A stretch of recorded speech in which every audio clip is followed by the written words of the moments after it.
આપણા ગુજરાત સહિત દેશભરમાં પુલ તૂટવાની અનેક ઘટનાઓ બને છે। દુર્ઘટના પહેલા તો કોઈ તપાસ થતી નથી, પણ દુર્ઘટના બાદ તપાસના નામે નાટક જરૂર થાય છે। સામાન્ય રીતે કોઈ પણ બ્રિજનું આયુષ્ય 100 વર્ષ જેટલું હોય છે, પરંતુ ગંભીરા બ્રિજ 40 વર્ષે જ તૂટી ગયો। તેવામાં અમે તમને એમ કહીએ કે ગુજરાતમાં એવા પણ કેટલાક બ્રિજ આવેલા છે જે 150 વર્ષ જૂના છે। તમારા માનવામાં કદાચ આ વાત નહીં આવે, પણ આજે અમે તમને અને કુંભકર્ણની નિંદ્રામાં પોઢી રહેલા તંત્રને એક એવો બ્રિજ બતાવવા જઈ રહ્યા છે જે 142 વર્ષથી અડીખમ છે।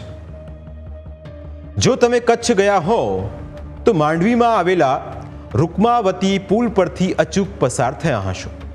આ પુલ 142 વર્ષ જૂનો છે। આ પુલ ભ્રષ્ટાચાર વિનાનો છે ને એટલે જ આજ સુધી બ્રિજની કાંકરી પણ ખરી નથી। પૂરની આફત હોય કે ભૂકંપના ઝટકા, આ બ્રિજને હજુ સુધી કોઈ ડગમગાવી શક્યું નથી, કારણ કે અહીં ભ્રષ્ટાચાર થયો નથી। મોટી વાત તો એ છે કે આ બ્રિજ એવા સમયે બન્યો હતો જ્યારે વર્લ્ડ ક્લાસ આધુનિક સુવિધાઓ ન હતી।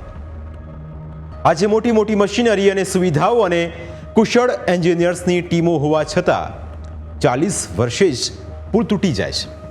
ઘણા પુલ ઉપર તો 2-4 વર્ષમાં જ ભ્રષ્ટાચારના કાંગરા ખરી પડે છે। અમદાવાદનો હાટકેશ્વર બ્રિજ તેનું ઉત્તમ ઉદાહરણ છે। જે બ્રિજ 42 કરોડમાં તૈયાર થાય, એ બ્રિજને તોડવા માટે બીજા 4 કરોડ ખર્ચવા પડે, એટલે આખો બ્રિજ 46 કરોડમાં પડે। આ બ્રિજ બનાવનારા એન્જિનિયર્સને અને તેમની ટીમોને એકવાર માંડવીના બ્રિજની મુલાકાત ચોક્કસ લેવી જોઈએ, કારણ કે આ પુલ એન્જિનિયરની ક્ષેત્રની કુશળતાનો ઉત્તમ નમૂનો છે।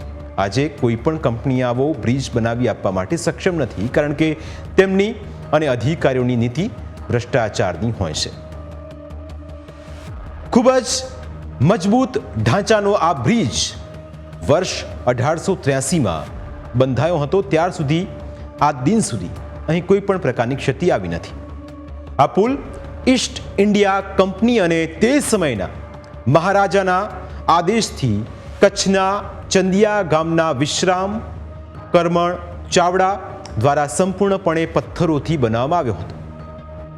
199 મીટરનો આ પુલ પથ્થરથી બનેલો ભારતનો સૌથી લાંબો પુલ મનાય છે।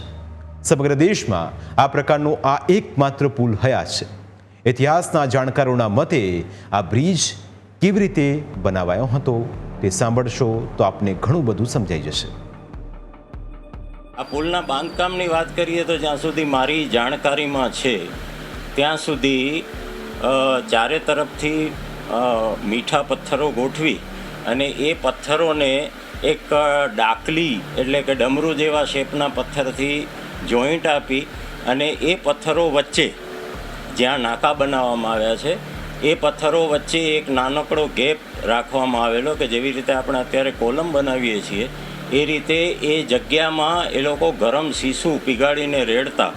અને સીસું એક એવી ધાતુ છે કે જેને કાટ લાગતો નથી, એટલે સીસું ક્યારેય ખરાબ ન થાય અને પુલના પથ્થરોને એ ખસવા ન દે। એટલે આ પુલ એ રીતે બહુ સલામત રીતે અને બહુ મજબૂત રીતે બનાવવામાં આવેલો હતો અને જે આજ સુધી પણ ટક્યો છે। લગભગ 142 વર્ષ પછી પણ પુલને કોઈ મોટું નુકસાન થયું નથી।